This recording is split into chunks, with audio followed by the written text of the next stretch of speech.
in this video I want to discuss what we mean by Eastern Europe today, because I'm often in Eastern Europe, but I think there's a lot of confusion for many viewers about what exactly should be Eastern Europe. So if you're thinking that countries like the Czech Republic, Slovakia, Hungary, Poland lie in Eastern Europe, then I got some news for you, because you're kind of living in circa 1989, both politically and, well, geographically, they're just not in Eastern Europe. Those countries are in Central Europe, and today those countries are politically tied definitely with the West. There's even an argument to make that that's really just Western Europe in general. See where Prague is. I mean, it's further west than Vienna geographically, so there's just no way. That is Central Europe, pure and pure Central Europe, Mitteleuropa, as they would say in German. Another region is Southeast Europe, so we're talking about the Balkans, Bulgaria, Romania.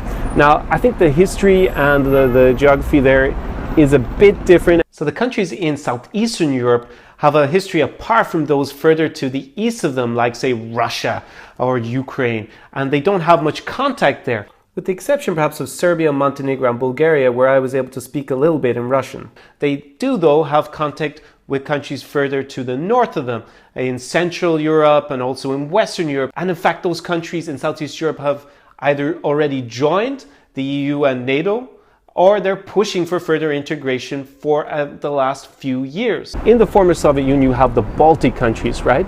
Now, today I see the Baltic countries being more in Northern Europe than in Eastern Europe. That's just because politically they're part of NATO, they're part of the European Union, and also culturally they look more to the north and to the west. I mean, they do have sizable Russian-speaking minorities, especially in Latvia, also in the capital of Estonia, Tallinn, and other parts of Estonia there are sizable, a lot less so in Lithuania than in Latvia and Estonia. So in spite of their recent history in the Soviet Union, these countries to me feel more like Northern Europe or Baltics than they do Eastern European. The South Caucasus, that's Azerbaijan, Armenia and Georgia, but those three countries are really kind of in between Europe and Asia. They're kind of in both, to be frank. So that's kind of Eurasian. So I wouldn't really say it's Eastern Europe per se. So where does all this confusion come from, in fact, about Central and Eastern Europe and what constitutes both? Well, it really comes from recent history and the Cold War, because Europe was divided in two, right down the middle more or less, and that's why we have West and East. So there was that line from basically East Germany all the way down, went around Austria, kept Austria on the western side, but kept then Czech Republic on the eastern side. And that's why still today some people associate the Czech Republic, Hungary, Slovakia, Poland as being in Eastern Europe as opposed to Central Europe.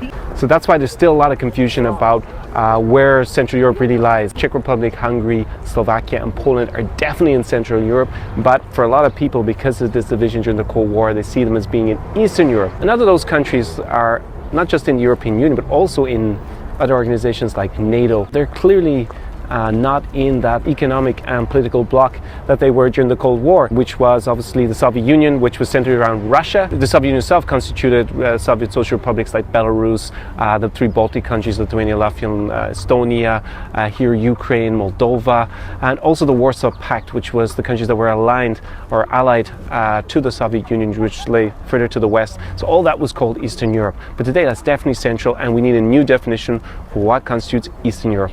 So today, Eastern Europe lies further to the east than it did in the 20th century. Former Soviet Union in Europe, so that's going to be Russia, Moldova, Ukraine, here I'm in the capital of Ukraine, Kiev, and Belarus. So basically this debate about what constitutes Western, Central or Eastern Europe comes down more to politics than to geography, because geographically speaking, of course, Europe is a lot bigger and it extends all the way to the Ural Mountains. So then basically everything will be Western Europe right up until Russia. So what we're talking about is political. So what makes these countries, Belarus, Russia, Ukraine and Moldova, not in Western Europe or not in Central Europe? And that's because they're, number one, not in NATO. They're number two, not in the EU. They share a lot of common history and culture. They were in the Soviet Union together. Russian is widely spoken in the region. I know that's a little bit controversial here in Ukraine, especially in Western Ukraine where it's not, but we'll say at least in up until here, Kiev, it's definitely widely spoken.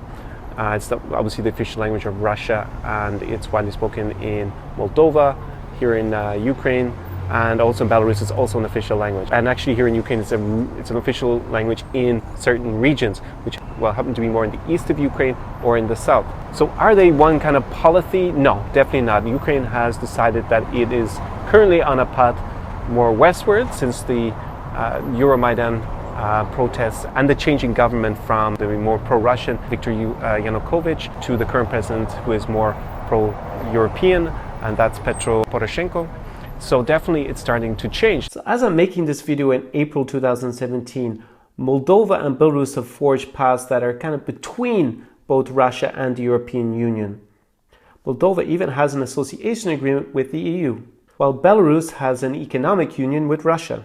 So maybe one day we'll actually talk about here in Kyiv not being in Eastern Europe, but actually being, say, Central or even Western Europe. So all that is possible. So perhaps in the near future, the dividing line between Eastern and Western Europe will in fact be over here. Or maybe it will go back to like it was in 1989 and be back here. So that's what I think Eastern Europe is. Today's geopolitical and, of course, never-changing geographical context. Tell me what you think. Do you like my definition of Eastern Europe, or you think it should be broader? You think it should be even narrower? Write all that stuff in the comment section below the video. Give this video a big thumbs up if you liked it. See you in the next